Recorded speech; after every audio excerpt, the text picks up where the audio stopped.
Nós estamos acostumados, para não dizer condicionados, a pensar que todos os processos que passamos, seja de trabalho, de estudo, uma partida, seja lá o que for, os projetos todos levam a um momento onde haverá uma alegria. Participei de muita formatura já e a gente pensa assim, começar o primeiro semestre, o segundo e ter uma alegria no final. A alegria do gol, a alegria da chegada de um filho, a alegria que está nos esperando como prêmio do esforço. Aí a gente vai para a Bíblia e lá a alegria é colocada em outra situação. E essa situação ela é determinante se o final acontecerá ou não. Paulo fala nos frutos do Espírito do papel da alegria e ele é muito importante, então não sai daí. Está só começando Fé para Hoje.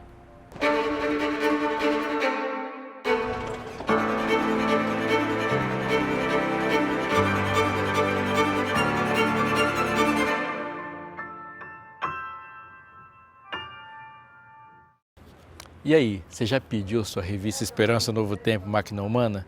Está esperando o quê? Já tem gente, desde que ela foi lançada, que pode já contar histórias e tem gente contando histórias de como a sua família melhorou, a sua vida melhorou com as informações que tem aqui. Olha só, ela traz informações e traz um conteúdo para a gente que é exatamente um auxílio contra os desafios que nós estamos enfrentando agora. É muita coisa, né? Você já pensou nos números, as coisas que atacam o nosso corpo e a importância que a gente tem de manter um corpo saudável e mais, né? Como conseguir fazer isso? É só ligar para cá, tá bom? Você ligou aqui, o pessoal da Escola Bíblica já está esperando você. Pode escolher se você quiser ligar no telefone fixo que está aparecendo para você agora ou no celular. Você pode entrar no site também. Escolha, o que você não pode é ficar sem o material que foi feito para você. Ele chegará de graça até a sua casa, nem o envio você paga. E pode ter certeza, isso vai impactar a sua vida e para muito melhor.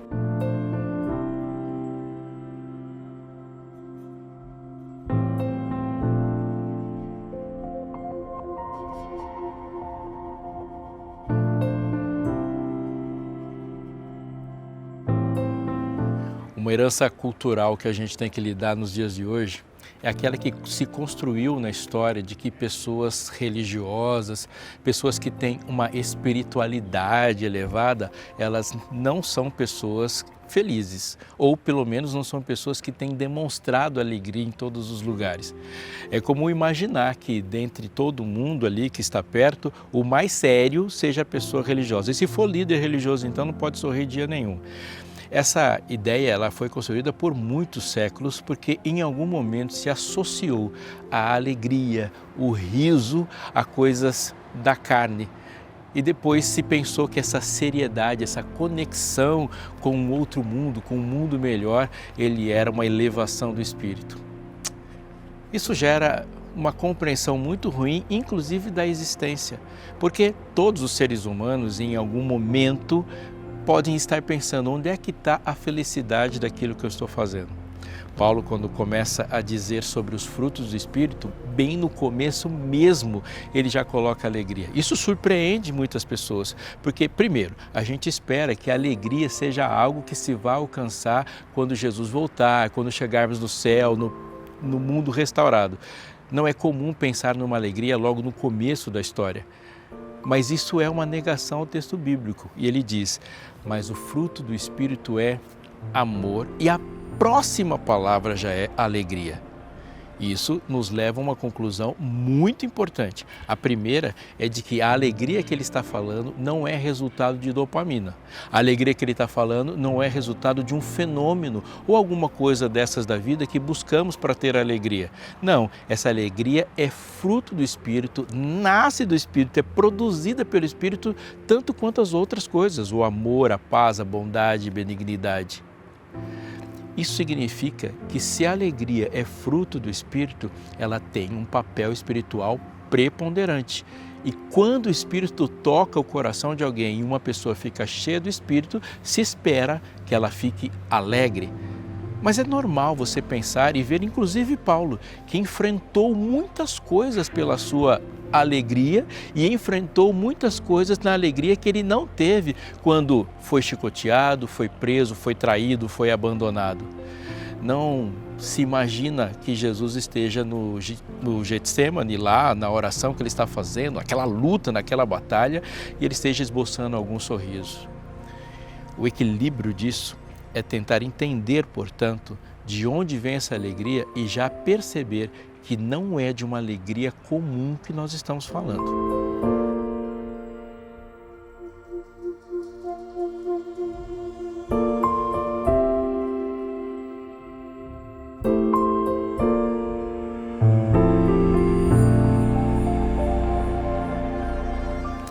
O mesmo Paulo, quando escreveu aos Filipenses, disse para eles como mais do que uma orientação, praticamente um mandamento em Filipenses capítulo 4, verso 4, e diz assim, alegrem-se sempre no Senhor, outra vez vos digo, alegrem-se. Não é que tal você ficar feliz, que tal ter uma alegria, seria interessante, seria bom que vocês se alegrassem. Não, ele fala com outros termos e num outro tom, alegrem-se no Senhor. E eu vou dizer mais uma vez, alegrem-se. Não é só neste momento que ele fala disso, mas aqui há algo especial. Porque essa frase está dentro de um livro onde ele fala também que aprendeu a viver contente com tudo. Ele sabe passar por momentos ruins, como sabe passar por momentos bons. E desses momentos todos ele conclui, tudo posso naquele que me fortalece. A alegria do contentamento que Paulo está dizendo aqui está associada à resposta que o cristão vai dar para todas as coisas da vida, inclusive como argumento. Veja bem, imagine uma pessoa que aceitou a fé do Evangelho em qualquer momento da história. Não houve ninguém que não tenha enfrentado oposição.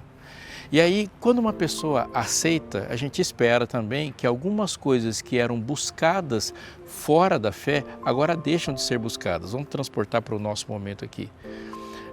Ele não vai mais em lugares onde as pessoas buscam bebidas para ficar feliz, buscam outro tipo de droga para alcançarem essa alegria ou divertimentos carnais.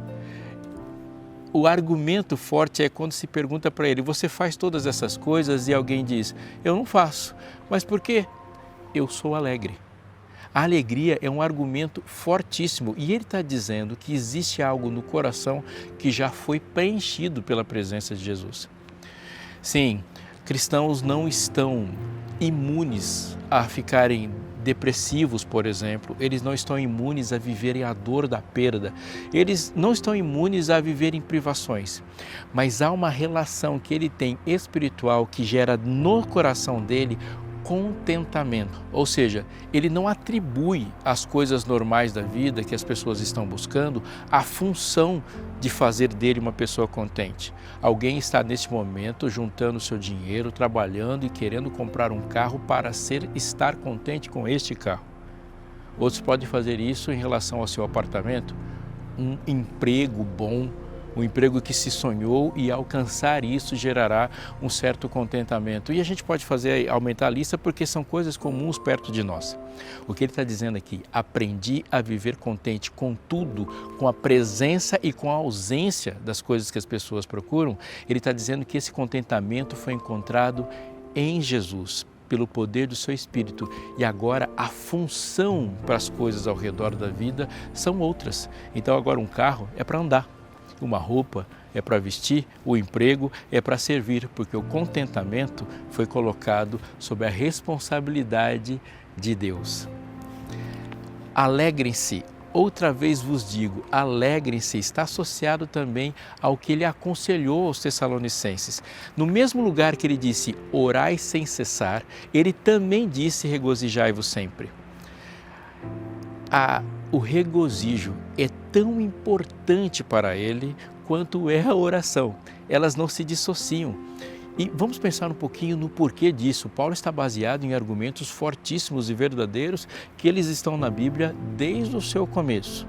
Ele vai dizer que, primeiro, a produção desse contentamento envolve salmodiar e estar o tempo todo sendo agradecidos.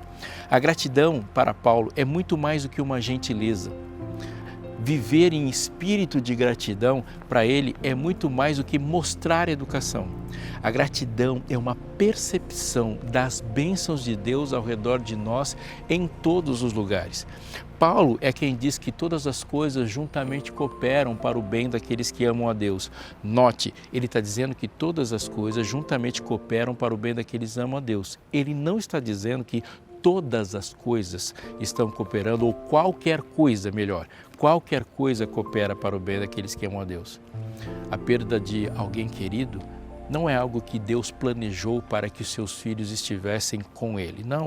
Não é qualquer coisa. Ele diz todas as coisas. O que ele está dizendo, esse mesmo Paulo, é que quando as coisas operadas em conjunto na mão de Deus, Ele organiza as coisas da nossa vida e conecta as coisas na nossa vida para que no final de tudo isso operará para o bem. É a sinergia da ação de Deus que tem um planejamento.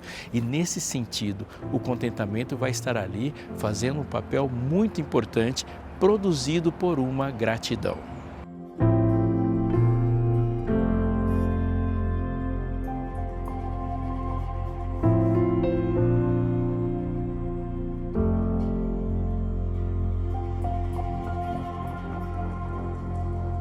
Na segunda carta que Paulo escreveu para a igreja lá em Corinto, no primeiro capítulo, antes de terminar o primeiro capítulo, no verso 24, ele diz assim, não que tenhamos domínio sobre a fé que vocês têm, mas porque somos cooperadores da alegria de vocês, porque pela fé vocês estão firmes. Isso nos traz uma luz enorme sobre a perspectiva da alegria na Bíblia. Primeiro, quando ele diz que a alegria do cristão ele é produto da ação do Espírito Santo dentro do coração dele, isso já desloca a condicionalidade da alegria aos fatores da vida, porque eles vão acontecer. Segundo, ele conectou a alegria com uma ação de graças, ou seja, um espírito de gratidão e uma mentalidade que tende a reconhecer todas as coisas que Deus tem feito e Deus trabalha intensamente pelos seus, já é um antídoto para tristezas desnecessárias ou por percepções contaminadas, exatamente assim, pelas coisas que chegam para a gente como se tudo fosse uma linha reta ou plana. Mas aqui ele vai além. Ele está dizendo que nós cooperamos uns com os outros na alegria. O que Paulo está dizendo aqui é de uma alegria expandida, que todas as pessoas dentro de uma comunidade participam. Ele não traz essa perspectiva, tal como enfrentamos hoje, de uma alegria individualista. Não é uma pessoa que é responsável por procurar a sua própria alegria. Ele coloca a comunidade de fé onde uns são cooperadores da alegria do outro.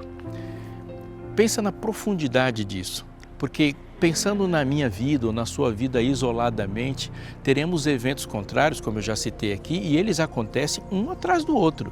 E se você vai entrando na vida adulta, você vai descobrindo que a coisa mais complicada da vida adulta é que ela não avisa quando chegou e muitas decisões já foram tomadas e quando esse choque de realidade chega para a gente, a reação não é necessariamente o tempo todo alegre, mas algo tremendo ele está colocando aqui, porque a perspectiva de céu, tal como revelada na Bíblia, é exatamente um lugar onde as pessoas se alegram em produzir a alegria dos outros. Nós somos responsáveis pela produção de alegria, é isso que ele está dizendo. Um coração cheio do Espírito que vai manifestar diante dos outros os frutos do Espírito como o amor, a paz, a bondade, a benignidade, a mansidão, o domínio próprio, a fidelidade, vai inevitavelmente produzir algo bom naquele coração que entrar em contato e aí vai aparecer a alegria. É por isso que a gente vai somando tudo e ver algumas coisas que ele fala, que Paulo fala como alguém que experimentou tudo que disse e entender quando ele fala que, primeiro, considera uma porção de coisas e que as pessoas consideram como muito valor, como refúgio. Por que ele está dizendo isso? Coisas de muito valor, inclusive valores religiosos, porque do lado de lá está o pleno conhecimento de Jesus Cristo. Esse pleno conhecimento de Jesus Cristo é o alvo daquilo que ele está se colocando para caminhar, caminho para a vocação. Ele coloca isso como determinação.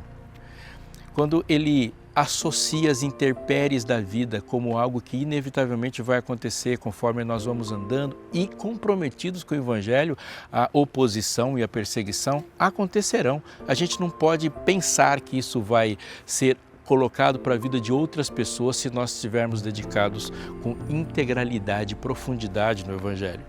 Mas como que a gente enfrenta coisas assim e mesmo assim mantém o coração alegre?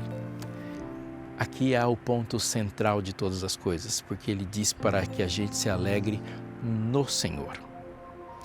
Alegrar-se no Senhor envolve duas coisas. A primeira é procurar e se alinhar na alegria e sorrir pelos mesmos motivos que Deus sorri. Alegrar-se no Senhor significa ter um coração cujo seu senso de humor ele se alinha com o senso de humor de Deus. Portanto, quando nós estamos diante de algo que Deus ficou muito contente, nós ficaremos contentes também. Há no texto muito conhecido de Paulo falando aos Coríntios, dizendo que o amor não se alegra na injustiça, mas ele regozija-se com a verdade. Portanto, alguém que está com seu humor alinhado com o humor de Deus, diante da manifestação de qualquer verdade, vai se alegrar também.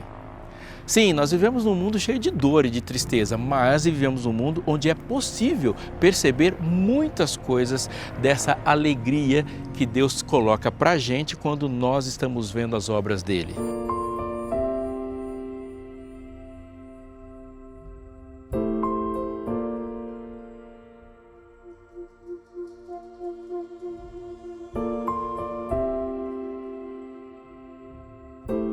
Quando o apóstolo fala alegrai-vos no Senhor, ele está necessariamente enfatizando que o encontrar com o Senhor, estar na presença do Senhor, desejar o Senhor é o ponto onde o coração chega e a alegria do sucesso nessa empreitada aconteceu.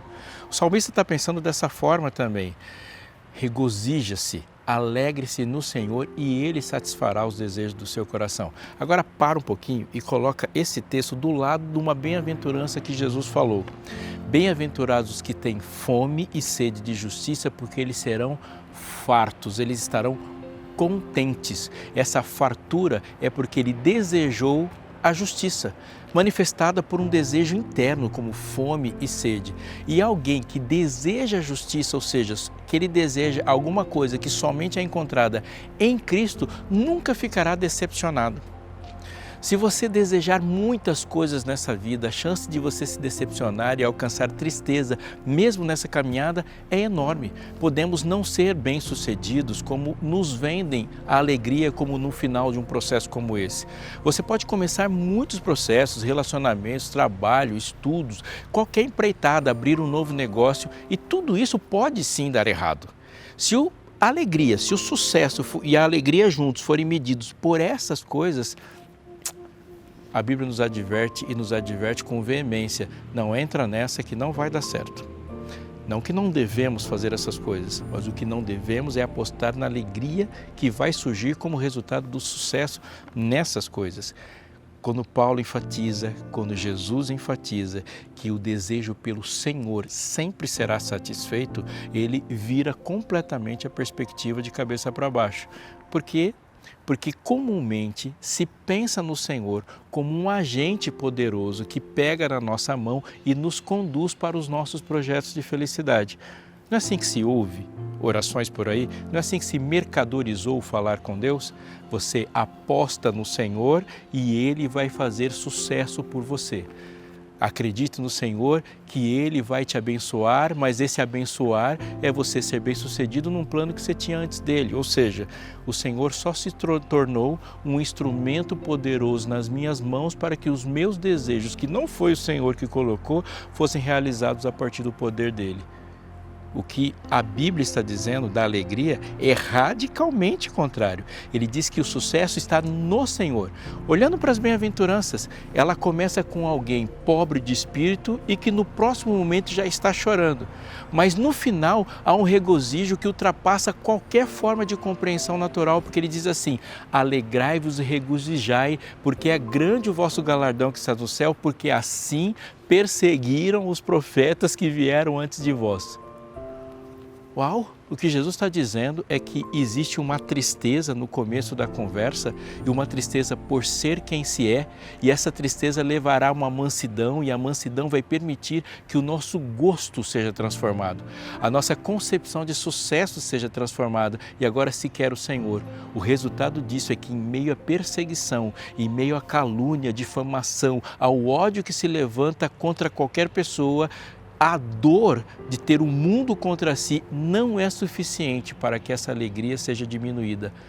Regozijai, porque assim perseguiram os profetas antes de vós. Ele coloca o regozijo como resultado da bem-aventurança e não somente como resultado de um sucesso em outras coisas. Mas eu não posso terminar sem dizer para você algo disso. Qual é o significado de bem-aventurança? Quando nós pensarmos comumente no significado de uma bem-aventurança, nós vamos dizer que bem-aventurança é uma felicidade, não é assim?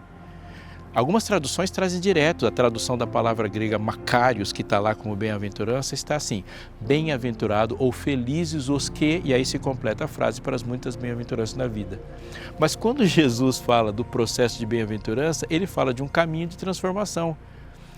Isso brilha diante dos nossos olhos porque ele está falando que o condutor desse caminho de transformação é exatamente a alegria. A bem-aventurança leva para uma outra bem-aventurança, que leva para uma outra bem-aventurança e vai produzindo no coração uma alegria completa. E tem mais um aspecto muito importante, porque a alegria é uma arma contra o pecado.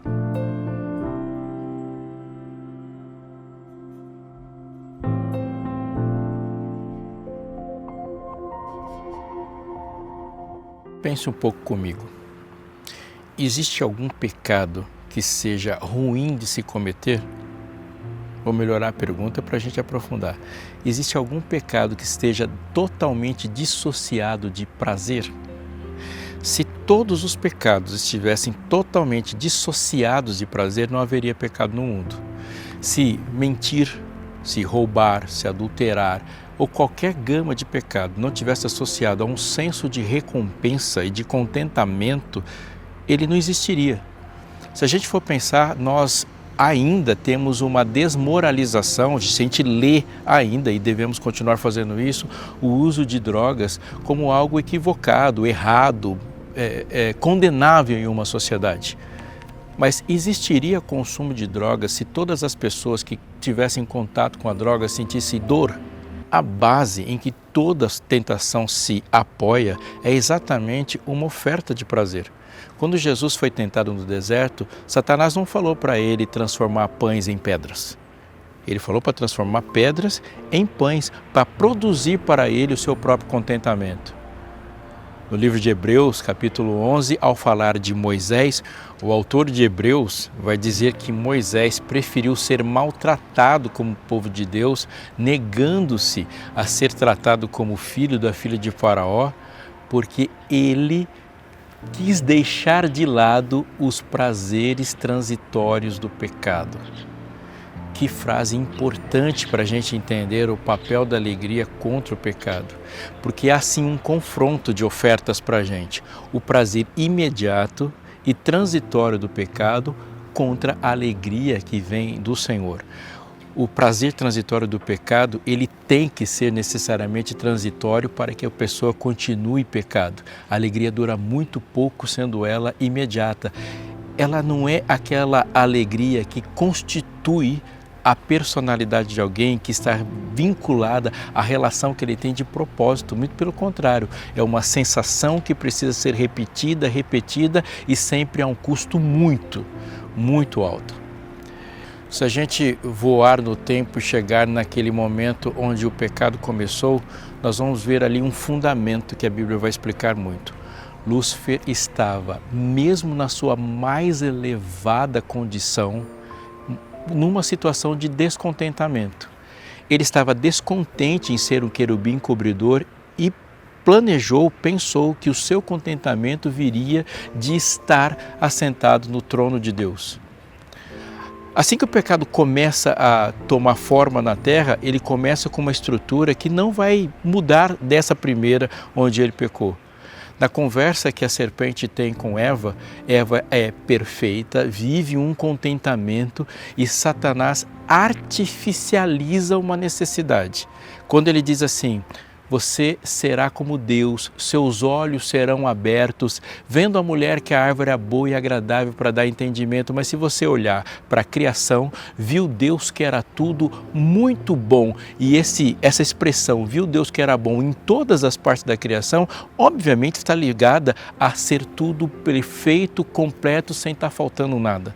Quando Deus olha para a mulher e olha para o homem e diz que Deus viu que era tudo muito bom, significa que eles poderiam estar contentes com tudo, em si e na sua relação com o meio.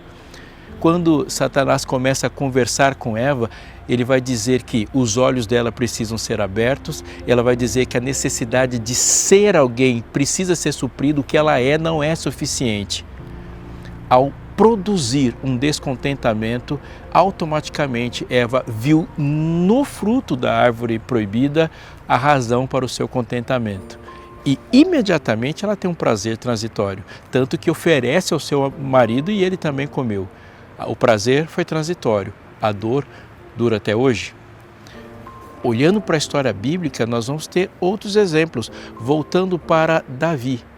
Quando Davi se colocou numa situação de estar contente no Senhor, ele protagonizou a autoria de maravilhosos salmos, fez grandes feitos e o homem segundo o coração de Deus foi um exemplo a ser seguido como um grande líder de todos os tempos.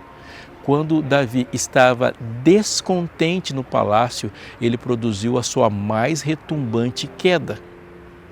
O filho dele também é outro exemplo. Porque quando Salomão tremia por si mesmo e perguntou e pediu para Deus para que desse sabedoria, para que ele tivesse capacidade de conduzir um povo tão importante, ele viveu e produziu maravilhas em nome do Senhor. Mas quando o seu coração se viu descontente, nem todas as mulheres do mundo foram suficientes para contentá-lo. Que conclusão chegamos do programa todo e desses exemplos agora sobre a alegria? Primeiro, a alegria que precisamos é um contentamento sobrenatural. Sim, nós vamos viver nas nossas relações de risos, de felicidades e desses momentos que passamos aqui, como também vamos inevitavelmente enfrentar as tristezas daqui. Mas o contentamento sobrenatural é uma necessidade que temos e somente é produzida pelo Espírito. Vemos também pela palavra de Deus que esse contentamento, ele é coletivamente produzido no relacionamento com irmãos de fé que também tem o fruto do Espírito em si e somos responsáveis por isso. E ela acontece gerando alegria nas pessoas. E por último, é importante saber que o contentamento é um escudo do coração contra o pecado, porque não existe pecado que não tenha começado com cobiça. Eu marco o encontro agora com você porque precisamos falar de paz. E quero que junto com você a gente abra a Bíblia e a desfrute. Portanto, eu te vejo no próximo Fé para Hoje.